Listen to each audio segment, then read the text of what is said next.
Anh đã được Jessica cho biết, nhóm anh đã xuống quá 20 phút nên cô định cử người xuống tìm.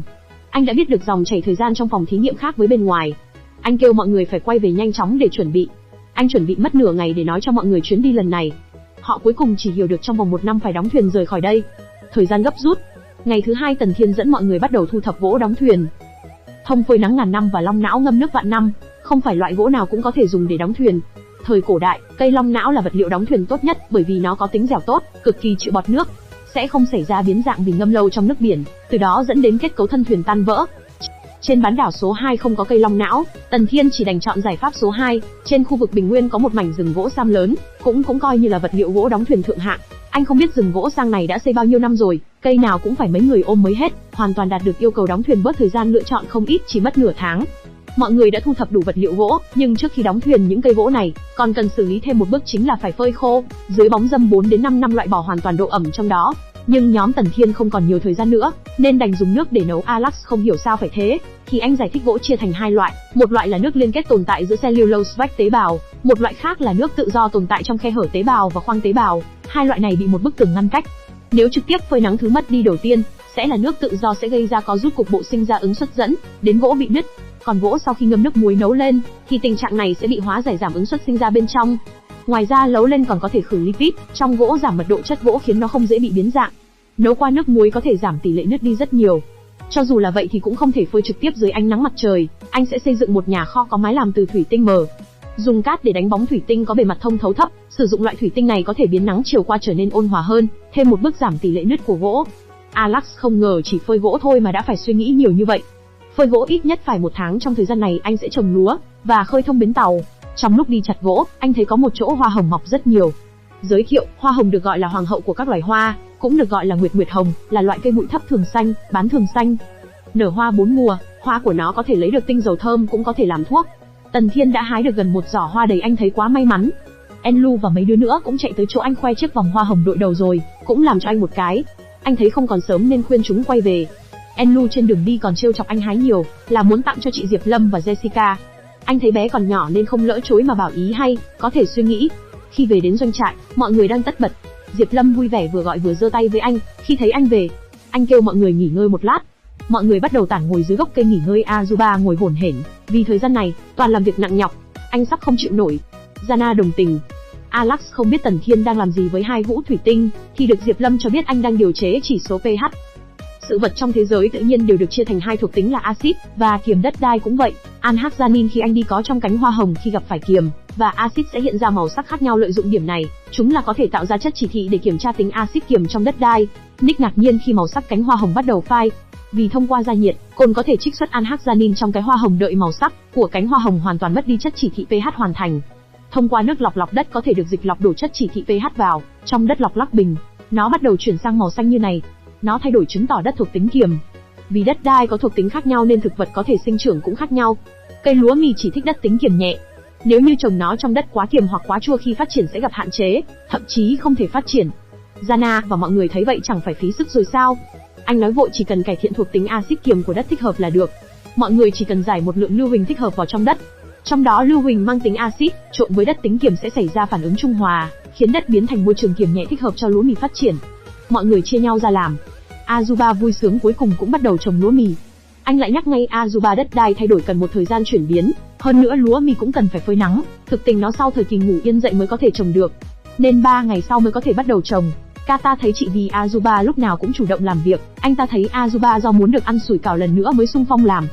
Jana và Pokuma không thấy lạ. Tần Thiên nói cho Diệp Lâm biết một mẫu sản lượng tầm 400 cân, nhưng do giống đã cải thiện còn sản lượng lúa mì của hải tặc chỉ cùng lắm được 1/2. Jessica tính 1 năm được 20.000 cân, đủ lương thực trong 1 năm của doanh trại. Ngày hôm sau khi xử lý xong ruộng, mọi người trong doanh trại đều đang phơi lúa mì. Lúa mì ít nhất cũng phải phơi 2-3 ngày. Trong thời gian này, họ không chỉ ngồi đợi mà đến bờ biển, bắt tay chuẩn bị xây dựng bến thuyền cần thiết cho thuyền đậu. Sau 3 ngày mọi người dùng 1 ngày thời gian để ngâm lúa mì đã phơi xong vào nước. Đợi hạt lúa hấp thu đủ nước xong lại vớt lên đặt vào chỗ bóng râm. Hạt giống sau khi phơi và ngâm nước đã tỉnh lại sau khi ngủ. Sáng sớm hôm sau mọi người xuống ruộng bắt đầu trồng lúa mì. 100 mẫu đất, lớn khoảng 10 cái sân bóng. Lượng công việc rốt cuộc quá nhiều nên không thể hoàn thành trong 1 ngày, nhưng không được cũng phải được. Toàn bộ bộ lạc tham gia bận rộn đến tận 9 giờ tối, cuối cùng cũng trồng xong toàn bộ lúa mì. Vì thời gian 1 năm rưỡi quá ngắn, chỉ đánh dốc hết toàn bộ sức lực. Tần Thiên động viên mọi người kiên trì thêm. Anh giao cho mỗi người một nhiệm vụ riêng của mình. Alex sử dụng máy tiện hiện có để gia công linh kiện máy tiện cấp 1. Để làm ra máy tiện có thể gia công gỗ dạng lớn, mà bản vẽ thiết kế của anh đã thiết kế ra. Jessica thì phụ trách vận chuyển gỗ đi bằng đường biển vì đường bộ nhiều địa hình, xe kéo khó đi cần nhiều nhân lực. Nhưng đường biển chỉ cần đưa gỗ lên thuyền mượn sức gió. Anh dặn Pokuma và Kohama phụ trách, hộ tống Jessica đi qua đoạn đầm lầy an toàn. Diệp Lâm làm hậu cần, múc nước tưới tiêu, ăn uống của tộc nhân, chăm sóc vật nuôi, vân vân, toàn bộ giao cho cô. Nick phụ trách bảo vệ doanh trại vì để an toàn. Những người khác chưa điểm danh thì anh đã xếp vào nhóm làm nhiệm vụ, anh đưa mỗi người một tờ giấy, mọi người tự xác nhận nhiệm vụ của mình xong thì quay về nghỉ ngơi. Sau khi mọi người tự xác nhận nhiệm vụ của mình xong, trong thời gian tiếp theo, mỗi người đều giống như con quay bắt đầu bận rộn. Alex gõ sắt, dù hơi mệt nhưng cô sẽ cố hoàn thành. Jana và Azuba chuyển gạch cũng vậy. Nhóm Pokuma và Kohama kéo xe gỗ cũng vậy. Ngay cả mấy đứa trẻ, như Enlu cũng phải đi đạp nước tưới cho đồng ruộng dưới sự lãnh đạo của Diệp Lâm. Nick ngạc nhiên khi thấy trưởng lão tới chỗ đạp nước. Ba ông báo cáo đã cho lợn rừng và gà tre ăn xong rồi, bây giờ do nhóm mắc ra chăm sóc, nên không có việc gì ra đây xem. Diệp Lâm thấy ngại vì ba ông cũng có tuổi, sợ sức khỏe không tốt làm việc vất vả quá mà lại thăng thiên ngay, thì sao nên cô từ chối. Do ba ông thấy bị đẩy ra ngoài, cả ngày nhàn rỗi vô sự thì ngại, nhưng đạp nước thì quá dễ dàng. Diệp Lâm không biết nói sao thì đành cho ba ông thử thay bọn trẻ một lúc. Ba ông bắt đầu lột áo, cơ thể phô ra bờ ngực và cơ bụng rắn chắc kèm theo những vết sẹo anh dũng không khác gì trai trắng ở tuổi 25. Diệp Lâm thấy vậy cũng phải cảm thán. Ba ông đạp hăng hái, nước cứ thế được đẩy vào ruộng ảo ảo như thác. Họ còn hẹn nhau phải thêm chút sức, tranh thủ làm xong trước buổi chiều, làm Diệp Lâm và mấy đứa nhỏ đứng ngoài không biết nói gì. Diệp Lâm không tin sự thật ngay trước mắt mình, đây là các ông đã quá 50 tuổi sao? Enlu cũng rất ngạc nhiên khi thấy các trưởng lão thật lợi hại. Nick hăng hái kể cho Diệp Lâm và Enlu khi cô nghe qua cha kể, khi trước các trưởng lão là những chiến sĩ lợi hại nhất trong bộ lạc. Sáng sớm, nghe tiếng gà trống gáy, mọi người lại phải dậy làm đến tận tối mịt ngàn sao, trên đầu mới dừng tay nghỉ ăn tối. Diệp Lâm và Enlu cùng một số người mang bữa tối đến. Ngày nắng, Jessica giăng buồm ngự biển ra khơi.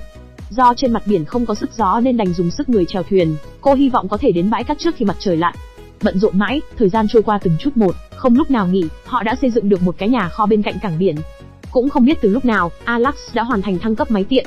Nhóm của Jessica cũng đã đưa toàn bộ gỗ trên bình nguyên vận chuyển đến bãi cát, sau đó cũng gia nhập vào công việc đóng thuyền. Khi mọi người hoàn hồn thì đã đến mùa hạ. Diệp Lâm mời mọi người ăn kem. Azuba nằm dài trong nhà kho vì ngoài trời quá nóng, anh hoàn toàn không muốn động đậy. Azuba đứng lên đang cởi quần ra cho mát, đến nửa mông thì Diệp Lâm và Tần Thiên tá hỏa. Kataza sút cho anh ta một cái thật mạnh vì tội bất lịch sự, không thấy có gái ở đây ạ. Anh ta xin lỗi vì nóng quá mà tay nhanh hơn não chưa kịp nghĩ. Diệp Lâm đang cầm kem ăn nói chuyện với Tần Thiên, trời quá nắng nóng, quạt thổi mà mồ hôi vẫn không ngừng chảy. Dù anh và mọi người đã tránh buổi trưa nắng nhất, bôi bùn lên người mà vẫn có nhiều người bị bỏng da. Quần áo của mọi người đều làm từ da thú nặng, và giày lại còn không thấm hút nên anh lại có kế làm áo phông thoáng mát. Tần Thiên mở chiếc nhẫn thấy bán đảo số 2 này có nhiều chi tiết hơn, vì phiên bản đã thăng cấp. Anh tra tên rất dễ, anh tìm loại thực vật, cây gai. Sáng hôm sau anh và mọi người mỗi người một giỏ đến chỗ đó tìm cây gai. Anh dặn mọi người tìm kỹ vì ở gần đây. Kohama liền giơ tay kêu cô đã tìm thấy. Giới thiệu cây gai cho mọi người, cây gai tên tiếng Anh là Chiotic acacia, là một loại cây bụi, một trong những cây trồng lấy sợi quan trọng. Hàm lượng protein trong lá của nó cao và là một loại thức ăn giàu dinh dưỡng. Rễ của nó có chứa thành phần dược chất là axit macula và cuoti, có thể dưỡng ẩm, chữa lở loét, vân vân. Thân cây gai có thể dùng làm nguyên liệu sản xuất giấy, hoặc làm vá sợi cho nhiều mục đích khác nhau như đồ nội thất và vách ván. Tần Thiên vui sướng khi nhìn thấy một rừng, anh kêu mọi người cố gắng cắt toàn bộ cây gai về trước khi mặt trời xuống núi. 3 ngày sau Azuba làm một cái quần từ cây gai. Anh ta thấy nó rất là thoáng mát và mềm mại nên đứng cứ đong đưa nhảy múa làm Kata tức oi máu. Đấm cho anh ta một phát vì tội lười còn không mau đi giúp mọi người. Tần Thiên liếc mắt vì thấy cảnh này khá quen, thôi kệ bọn họ. Mặc dù không phải là thực phẩm, nhưng trong lịch sử Trung Quốc lại giống như lương thực, chiếm địa vị lịch sử tương đối quan trọng. Chỉ vì cây gai có thể làm thành vải gai liên quan đến một trong 4 nhu cầu trong đời sống con người là quần áo. Anh muốn chế tạo quần áo cho người trong bộ lạc, tính giữ ấm của Gil kém nhưng tính thấu khi lại cực tốt. Vào mùa hè nóng nực, vải gai là lựa chọn tốt nhất để chế tạo quần áo. Muốn biến cây gai thành vải không phải chuyện đơn giản. Bước đầu tiên là cách lớp gân gai trong vỏ xanh trên thân cây ra, sau đó phơi khô, dùng tay xoắn lại thay các sợi dài, rồi buộc thành cuộn. Tiếp theo lồng từng cuộn sợi một lên giá tre, dùng sữa gạo trải đều cho sợi thu trở nên mịn. Tiếp theo, dùng cái nút giống như cái nược để cân chỉnh sợi, sau đó nữa là có thể đưa lên guồng quay tơ. Anh đã nhờ Alex làm hộ guồng quay tơ, anh không ngờ là cô làm nhanh vậy. Hệ thống hiện lên, ký chủ chế tạo guồng quay tơ thành công, nhận được 1000 điểm. Dệt vải thì anh nhờ Diệp Lâm làm hộ. Cô vừa làm đã biết có thể do gen di truyền đang phát huy tác dụng. Enlu rất hưng phấn khi thấy sợi vải đang đan vào nhau từng chút một. Nick cầm thử ngạc nhiên khi thấy trọng lượng nhẹ quá. Enlu thì thấy mặc chắc thoải mái lắm. Jessica thấy lo lắng vì muốn sản xuất ra đủ, và cho tất cả mọi người làm quần áo cần rất nhiều thời gian. Anh giao cho các cô vì trời sinh đã thuần thục khéo léo, nên tốc độ sản xuất vải sau này sẽ càng nhanh. Hai cô còn đòi làm ra quần áo nhiều màu. Anh biết ngay là phụ nữ rất cầu kỳ, quần áo không phân biên giới, nên đưa tay chỉ cho các cô. Anh đã có sẵn mấy hũ thủy tinh cộng 2 chu nước màu lam làm từ lá mã lan. Nguyên liệu làm rễ bản lam cũng là màu nhuộm màu tràm tự nhiên. Diệp Lâm thấy nước sao lại màu xanh lá sao, thì anh lại giải thích tiếp không phải cứ bỏ quần áo vào đó là chuyển sang màu, mà cần phải ngâm lá mã lan vào nước 7 ngày. Sau khi lutein trong đó chiết ra, lại thêm đá vôi vào khuấy mới biến thành màu lam. Enlu giơ tay ra ý biết vì cô nhóc còn nhớ lúc trước Tần Thiên dạy, lutein gặp kiềm sẽ biến thành màu xanh. Anh cười rồi xoa đầu khen Enlu học giỏi. Khi để một thời gian đợi nó lắng đọng thì lấy đó bỏ vào nước nhuộm màu tràm. Những hu thủy tinh kia cũng để làm màu nhuộm. Lúc trước khi đến chỗ cây gai, anh đã nghĩ đến màu nhuộm nhưng vù thời gian gấp thu thập được ít trên đường đi. Cỏ xuyến, sau khi nấu xong lấy được thuốc nhuộm đỏ, ngâm quần áo trong đó, rồi vớt ra, cho vào dung dịch là NaOH để tẩy màu, lặp lại điều này 7-8 lần là nhuộm thành công. Tử thảo, cần ngâm trong rượu 24 giờ, sau đó có thể thu được chân nhuộm màu tím. Tương tự dùng NaOH để tẩy màu, hoa và quả cây rành rành, trực tiếp đập nát, ngâm nước 3 tiếng, có thể lấy được màu nhuộm vàng, có thể dùng nước muối tẩy màu. Anh vừa nói xong thì Diệp Lâm và Jessica nắm tay nhau vui sướng vì có 4 loại thuốc nhuộm. Jessica thấy vậy là chúng ta có đủ màu rồi. Tần Thiên thấy Jessica nói có đủ màu thì quá đúng. Đỏ vàng lam là 3 màu chính, chỉ cần điều phối theo tỷ lệ nhất định là có thể có được bất cứ màu sắc nào. Mặc dù nhiệm vụ đóng thuyền rất khẩn cấp, nhưng chuẩn bị càng nhiều thì công việc càng nhanh. Dưới ngày hè nóng nực quần áo thấm hút là cực kỳ quan trọng. Vải gai không chỉ giúp mọi người tránh bị cháy da khi làm việc, cũng có thể giảm thiểu sự quấy nhiễu của nắng nóng, nâng cao hiệu suất làm việc. Mọi người bắt đầu được đo. Tần Thiên thì được Jessica khen cơ thể anh quá tuyệt. Hơn nữa, mấy hôm nay đều làm việc cường độ cao, cho dù tố chất cơ thể của bộ lạc La Gia mạnh hơn người thường, cũng không chịu nổi. Bây giờ đổi sang công việc nhẹ nhàng, cũng như là nghỉ ngơi phù hợp. Diệp Lâm vui vẻ ngồi thiết kế quần áo, cô vẽ hết kiểu này đến kiểu khác. Một tuần sau Tần Thiên mặc thử một áo phông xanh mới do Diệp Lâm thiết kế, anh thấy rất vừa vặn. Diệp Lâm đã đứng ở ngoài gọi anh ra, mau cho cô xem thế nào. Anh vừa vén rèm đi ra khen cô làm rất đẹp, thì thấy cô mặc bộ đồ mới rất đẹp, ánh vàng của mặt trời càng tô điểm trông cô rất lộng lẫy. Má anh có chút ửng hồng khen cô đẹp quá khiến Diệp Lâm cũng mặt cô ngượng ngùng, mặt đỏ như gấc. Cô thấy cánh tay áo của anh có chỉ thừa, áo phần ngực có phần hơi bó, bla bla, anh thấy vậy khá ổn rồi. Còn Jessica mặc sườn xám màu đỏ đi tới kêu Diệp Lâm phần ngực của cô ý quá chật. Cả hai quay ra thấy cô mặc rất đẹp, Diệp Lâm thì vỗ tay, còn Tần Thiên mặt đơ lại thấy quá đẹp giơ ngón tay cái ra hiệu đẹp mê ly xong, rồi chảy máu mũi. Diệp Lâm đá anh ra ngoài vì chủ đề của bọn họ là quần áo phụ nữ. Mọi người đều ra ngoài khoe quần áo với nhau kiểu mới đẹp quá. Nick tình cờ thấy Tần Thiên thì gọi với anh. Anh giơ tay, rồi mới ngỡ ngàng khi nhìn thấy Nick mặc bộ quần áo kiểu dáng học sinh và cả Enlu mặc váy cam. Anh đang hỏi han Nick và Enlu đồ mới có vừa không, thì Azuba từ đâu chạy tới mặt rất vui, khen lấy khen để, quần áo làm từ vải gai quá mát mẻ, anh ta rất thích. Làm mọi người đang nói chuyện không đỡ được thánh chen chân. Lúc này, Diệp Lâm và Jessica đi ra kêu mọi người có chỗ nào chưa vừa sẽ sửa lại cho. Tần Thiên thấy các bạn nữa khen nhau thì cũng vui. Chuyện quần áo cuối cùng cũng xong. Những ngày tiếp theo, họ tiếp tục theo kế hoạch đóng thuyền. Diệp Lâm thì phụ trách dẫn đội đi thu thập thực phẩm cần dùng cho chuyến đi. Nick đảm bảo an toàn cho bộ lạc, cô dù mặc váy vẫn trèo lên cây để dễ quan sát. Mỗi người một việc, tiến độ được thúc tiến có trật tự. Cứ thế nửa năm trôi qua nhanh chóng. Núi lửa đã thức tỉnh.